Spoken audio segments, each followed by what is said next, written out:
soirée à la bouteille. Vous êtes les bienvenus.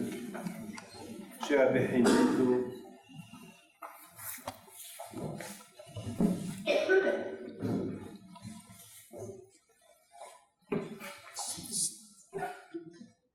Ce soir, B'ez Hashem, nous allons faire la prière de Arvit. Et après, on va aller faire la Seouda et Ernat Sefer Torah. On va livrer le Sefer Torah. Donc chaque année,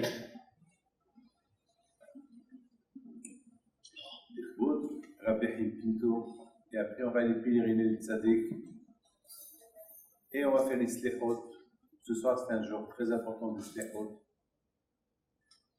Et après, on va pèleriner Rabbi Pinto sagement. On tourne autour du Kéver pour se préparer pour la grande Eloula ce soir. Et 100% avec l'aide d'Hachem, que la Kadosh Baruch Hu fasse que tous nos vœux, toutes les prières que nous allons faire, ils seront attachés les obsèques, et que tous les demandes qu'on va demander au Tzaddik. Bien sûr, beaucoup des fois, il faut savoir que les Tzaddikim, ils ne sont pas morts. Les Tzaddikim, ils sont vivants. Même que les Tzaddikim, ils sont enterrés, les Tzaddikim ne sont pas morts. Ils sont vivants. Et je voudrais vous raconter une histoire. C'est quoi les Tzaddikim qui sont vivants? C'est quoi? C'est quoi un Tzaddik?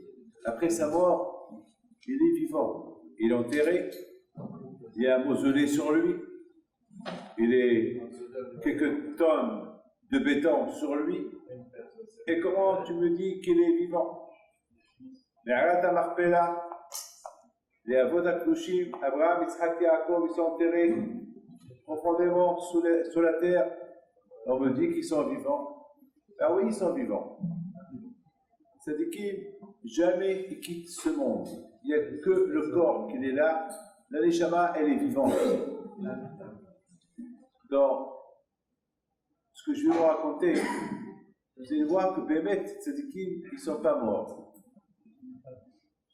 Lorsque j'étais la semaine dernière, quand j'ai visité ma famille, j'ai vu que je recevais les gens, parmi les gens que j'ai reçus, il y a un homme qui vient chez moi et il me raconte que chaque fois qu'il fait une fête, un mariage à un de ses enfants, il va toujours pèleriner mon père. Il demande à mon père que, par son époux, Hachem il aide afin de trouver une salle selon ses moyens.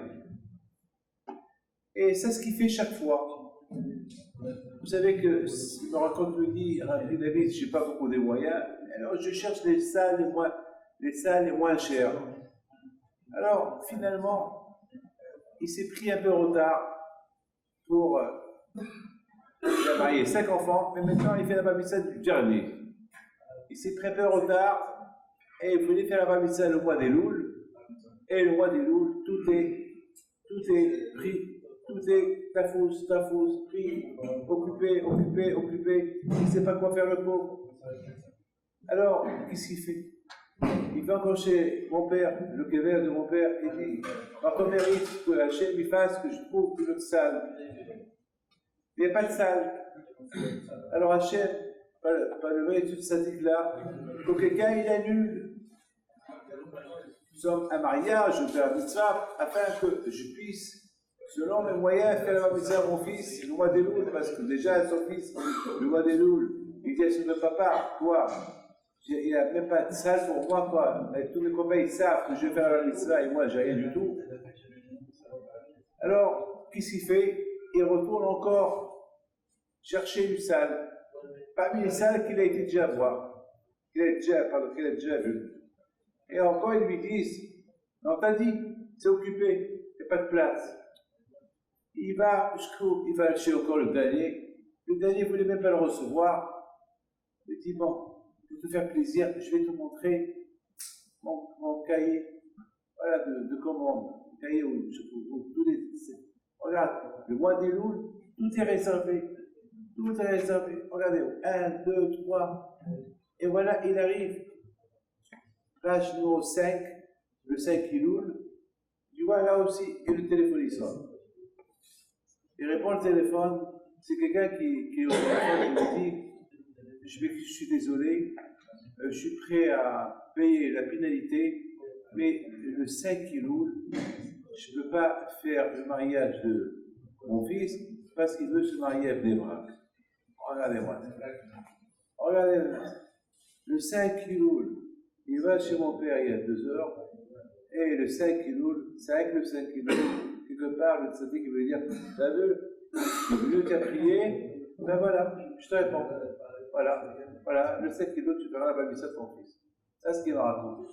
De là, vous voyez que les tzaddikim, ils sont vivants. Les tzaddikim ne sont pas morts, ils sont vivants. La paracha de cette semaine, c'est la paracha Kitavo. Une paracha qui fait un peu peur. Une paracha que, dans l'histoire, il y a tellement des insultes, et celui qui ne fait pas les mitzvot, il y arrive, et celui qui. Là, il se chez Mishmot. Vous savez, il y a beaucoup de gens qui ont peur de monter chichi, ils veulent éviter ces clalotes-là. D'ailleurs, même le Shaliach Tzibour, lorsque le Shaliach Tzibour, il lit la paracha, il est un peu vite. Pourquoi? Parce qu'il y a trop d'influence. Et ce matin, j'arrivais pas à dormir ce matin, à 4h du matin, je me lève. Et bon, lorsqu'on n'a rien à faire, qu'est-ce qu'on fait? Il y a ceux qui voient la télévision, il y a ceux qui voient ils ont les textos. Moi, j'ai pas tout ça. Lorsque je vais au lieu de la nuit, et je vois que j'ai pas sommeil, qu'est-ce que je vais faire? Moi, un livre, où j'étudie. Grâce à Dieu, c'est le meilleur plaisir d'un juif, c'est de savoir étudier la Torah que Hachem lui a donnée. C'est le plaisir, la Torah, c'est un plaisir. Et vous voyez, les tzadikim, pourquoi ils sont tzadikim? Parce qu'ils étaient proches d'Hachem, parce qu'ils ont étudié la Torah, et parce que c'est ça les tzadikim. Vous croyez que Rabbi Chaim Pido est devenu Rabbi Chaim Pido comme ça? Vous croyez que Rabbi Chaim Pido comme ça est devenu? Vous croyez que. Alors je voudrais simplement vous dire que ce matin, je commençais à réfléchir. J'ai dit, on sait qu'il y a ce qu'on appelle le libre arbitre. C'est quoi le libre arbitre? Le libre arbitre, ça veut dire, Hachem nous a donné la Torah, et à nous de choisir. Si on veut la faire, on la fait. On ne veut pas la faire, on ne la fait pas. C'est tout. Et la Torah, c'est le libre arbitre. Une seule fois, Hachem, il nous a obligés de l'accepter. C'est un matin Torah. Donc Hachem, il nous a donné la Torah, il nous a dit, il nous a forcé d'accepter la Torah. C'est comme un docteur qui force son patient, le malade, de prendre des médicaments. Il le force. Il ne va pas lui dire, attends, un libre arbitre, non, si tu ne prends pas le médicament, tu vas crever, tu vas mourir. Non, tu es obligé de le prendre.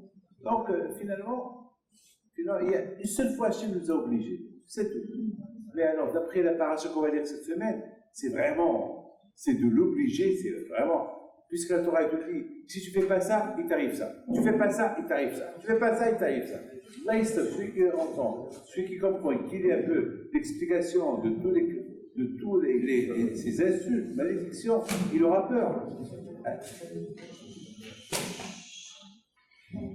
Alors, je me suis posé une question, mais pourquoi il nous fait peur? Pourquoi il me fait peur? De toute la façon, c'est évident. Si je ne fais pas les mitzvot, je suis puni. C'est évident. C'est évident.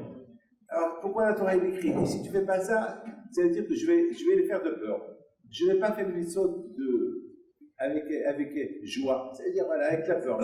C'est la peur. C'est comme quelqu'un que tu mets le revolver sur la tête, tu dis, si tu n'embrasses pas les mains, je te tue. Imagine quand tu dis à quelqu'un, n'embrasse pas les mains, je te tue. Alors, ça veut dire, c'est pas par respect qu'il embrasse les mains, c'est parce qu'il a la peur du revolver. Alors, quand je me retrouve, il est en train de me faire peur. Alors, pourquoi? Ça, c'est une question que je me suis posée ce matin.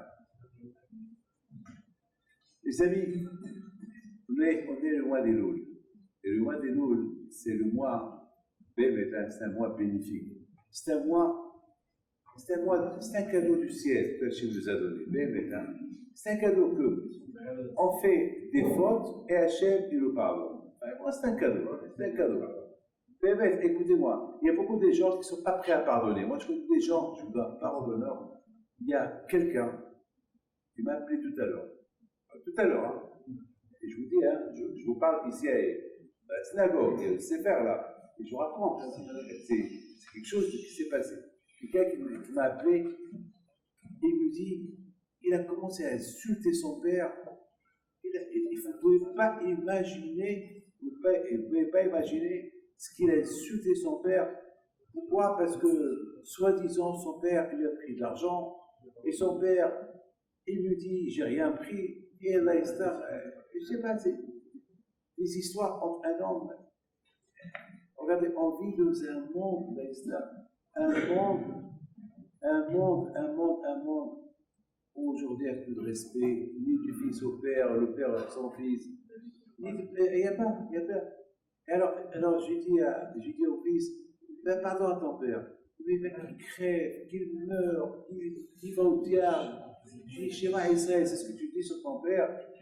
J'appelle le père, qu'est-ce qu'il me dit? Le père aussi, avec qu'il crève. Je ne comprends pas. Un père qui appelle son fils. J'ai rien compris.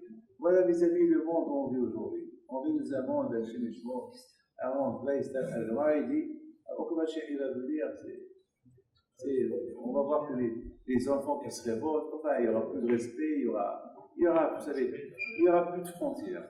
Vous savez, le monde, vous êtes en train de voir aujourd'hui un monde sans frontières. Ni dans le business, sans frontières. Il y a l'immigration de partout, chacun veut rentrer dans le pays. Chacun veut occuper le pays de l'autre par la force. On vit dans un monde un peu, je ne sais pas ce qui va se passer dans quelques temps, mais voilà, c'est un monde un peu fou.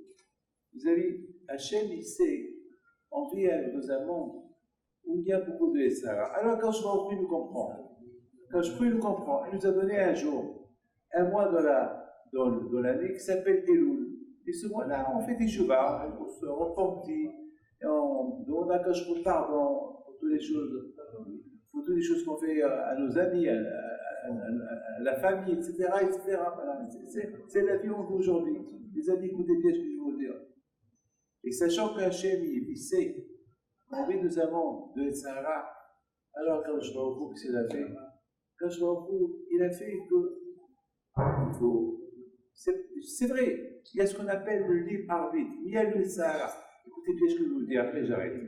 Le Sahara, écoutez bien, il vient, il nous met un monde sur un plateau.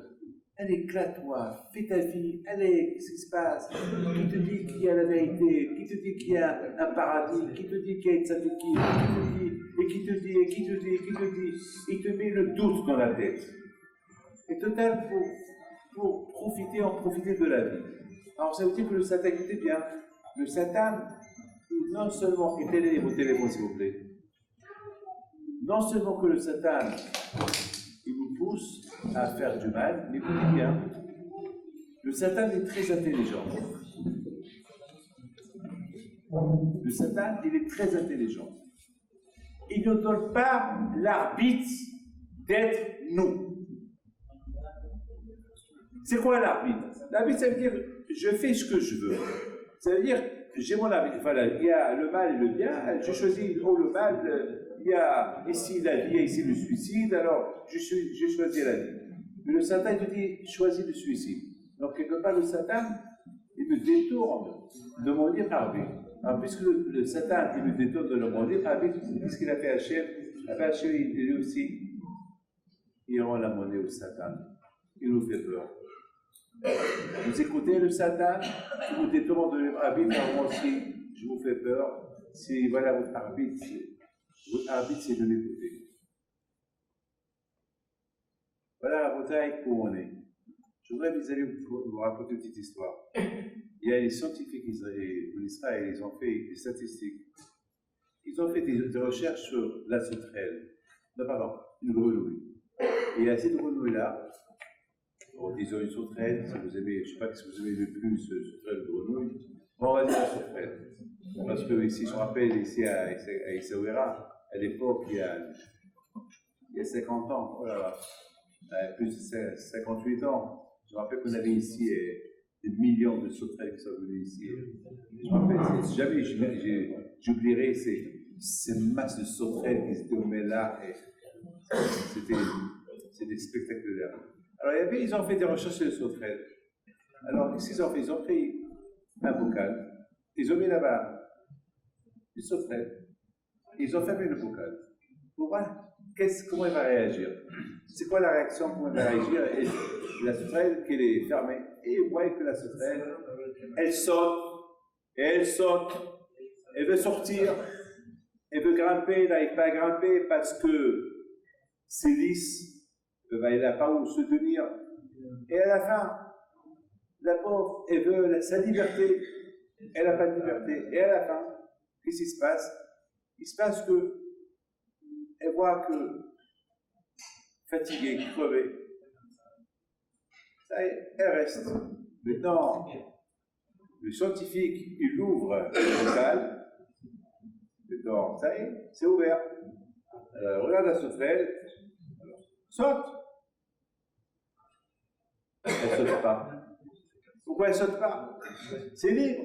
Lorsque c'était fermé, elle voulait sauter, elle voulait sortir. Maintenant, c'est ouvert, elle ne veut pas sortir. Pourquoi? Et pourquoi? Parce que elle est en plein désespoir. Pour elle, c'est fini. Même que c'est ouvert, elle n'en croit plus. Non, c'est une imagination. Non, on dirait que c'est ouvert, mais c'est toujours fermé. Il y a toujours là-bas. Les amis, c'est ça le Sahara. Le Sahara, il dit à l'homme, tu n'as plus d'espoir, tu es fini. Ça y est, c'est fini pour toi, tu as fauté toute l'année. Tu es loin du bon Dieu. Ça y est, le Satan, il te donne, il me mâche, il te met à plat. C'est ça que, tu as des pieds coupés. Tu ne peux même pas sauter. Ben justement, mes amis, Hachem nous a donné un mois qui s'appelle Elul.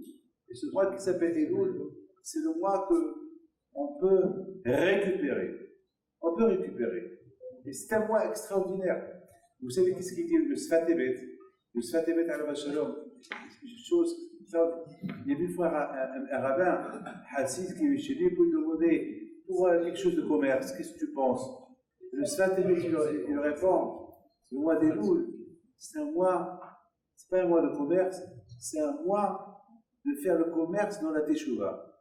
C'est un mois de réfléchir, c'est pas réfléchir comment je vais réussir dans la vie, comment je vais réussir dans les affaires, comment je vais réussir à m'approcher vers Hachem pendant le mois d'Elul. C'est ça le mois d'Elul. C'est vrai, mais le plus grand réussite de la personne lorsqu'il s'approche de la Kadosh Baruch Hu. Alors c'est la réussite assurée. C'est la réussite assurée. Vous savez, mes amis, je voudrais avoir une parole d'honneur. Imaginez-vous ce matin. Ce matin, j'écris moins de 9 pages. Imaginez-vous que ce matin, au lieu que je me lève, j'ai plus sommeil, j'allume la télévision. Ou bien, je vais voir un film. Et imaginez-vous ça.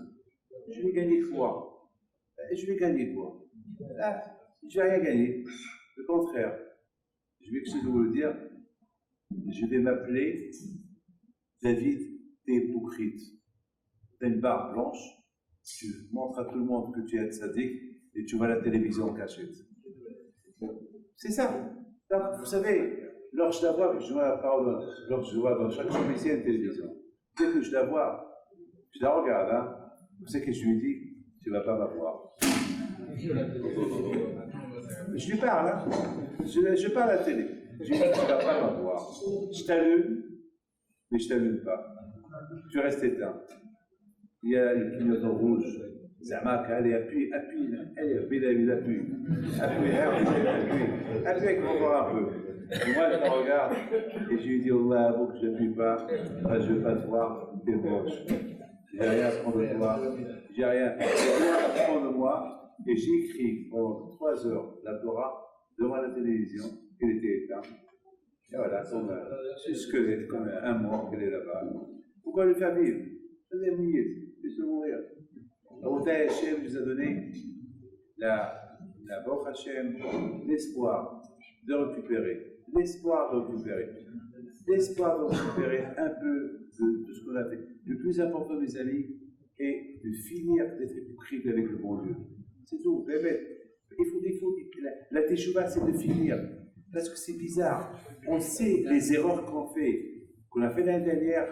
Les Armax disent on a fait teshuva, et les erreurs, c'est les mêmes erreurs. Et on vit avec Hachem, avec l'hypocrisie totale. Et après, on vient chez Kadosh Baruch Hu, encore avec la même masse de rishut, plus qu'avant, plus que les années précédentes.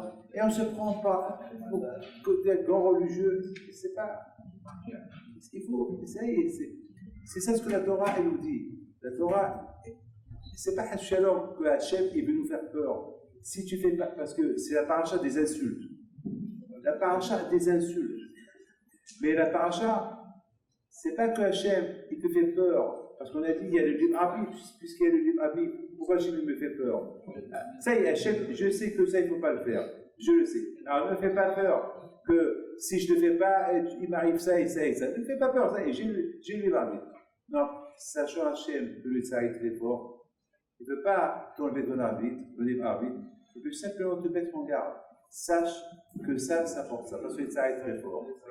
Et à Raboudai, et le roi des loups, à savoir combien de fois l'homme, combien de condamnations on est condamné, et c'est le roi des loups. Je termine avec ce qu'il dit. Rabbi Yitzhak Blazer, un grand Baal Moussa. Je vous dis ça et on fait arrêter. Rabbi Yitzhak Blazer, c'est un grand Baal Moussa. Il dit qu'est-ce qui se passe la veille de Rosh Hashanah. Il dit comme ça. La veille de Rosh Hashanah, on passe devant Akadosh Baruch Hu, on se souhaite Shana Tova, Shana Tova, Shana Tova, on se souhaite. Entre vous et moi, on se souhaite. Le plus important, c'est qu'il faut que le produit, si vous le souhaitez. Hein. C'est pas que nous, entre nous, on se souhaite. Très bien, on se souhaite Shana Tova. Mais je veux que Hachem aussi, je lui dis, est-ce que je lui dis à Hachem, Shana Tova. On va dire Hachem, inscris-moi dans la Shana Tova, mais on ne va pas lui souhaiter Shana Tova. Alors je veux dire, inscris-moi. Mais Akadosh Baruch Hu, avant qu'il t'inscrit, attends, vous allez à l'avant, vous voulez retirer de l'argent. Si vous n'avez pas d'argent, il n'y a rien à retirer. Il n'y a rien. Il n'y a rien. Vous savez, cette histoire, il y avait un monsieur que le banquier est venu chez lui et a dit, tu sais, il faut que je trouve tu travailles pour faire ce que je vois que tu travailles, et je trouve un compte en banque. Comme ça, c'est pas que tu travailles avec les espèces, tu as toujours, beaucoup de fois, tu n'as pas d'espèces, beaucoup de fois, et tu travailles dans. Et voilà, je fais un chéquier. Il a vu, il dit d'accord, tu veux le chéquier, il veut un chéquier, et chaque fois, ce qu'il veut acheter, il achète un. Et pour le chéquier, mais attends, attention, il y a une limite. Il faut voir combien d'argent tu as. Il connaît, il dit, achète le directeur, il dit, attends, tu as retiré 10 fois plus que tu as. Il dit combien? Tu as payé $10 000, tu as retiré $100 000. Il dit, ah, je te fais un chèque. Je lui dis, je te fais un chèque. Pourquoi tu te fais un chèque? Tu as fait, tu as plus, tu te dois $10 000, tu dois $90 000. Ben, je te fais un chèque. Mes amis, ça ne marche pas comme ça avec Hachem. Avec Hachem, tu lui dis Shana Tova, il n'y a pas de Shana Tova à souhaiter à Hachem. Par contre, tu demandes à Kadosh Baruch Hu, toi Hachem, souhaite-moi Shana Tova. Alors je te dis, je vais voir les livres. Donc je te fais cette année. Et je te fais Teshuvah. Et à un moment donné, si on a fait Teshuvah, alors Hachem va te dire Shana Tova. Alors ça, c'est ce que moi je dis. Et Rabbi Yitzhak Blazer dit comme ça. Il dit que les Juifs passent devant Kadosh Baruch Hu, Hachem regarde. On passe comme l'histoire des animaux. Comme un berger qui compte le soir son troupeau. Il compte 1, 2, 3, 4.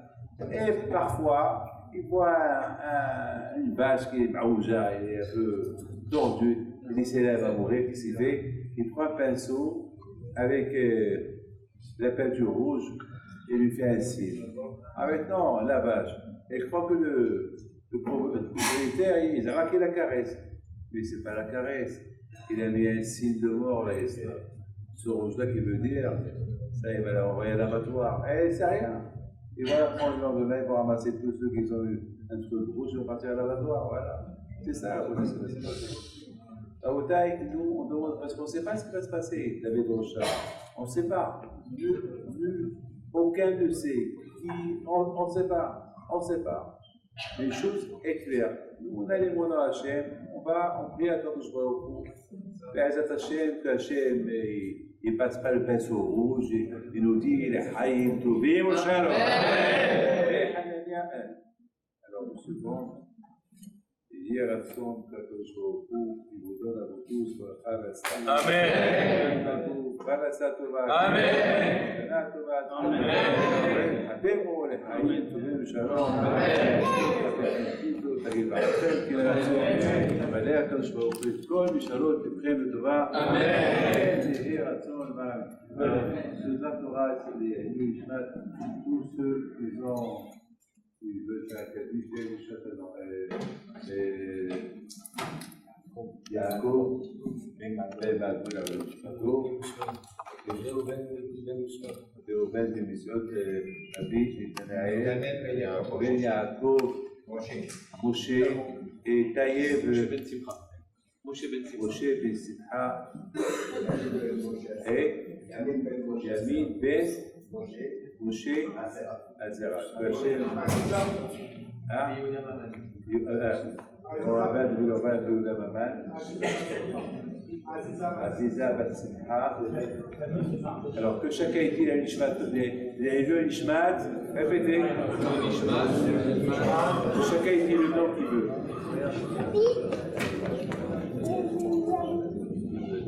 ABC Bijaoui la Nishmato.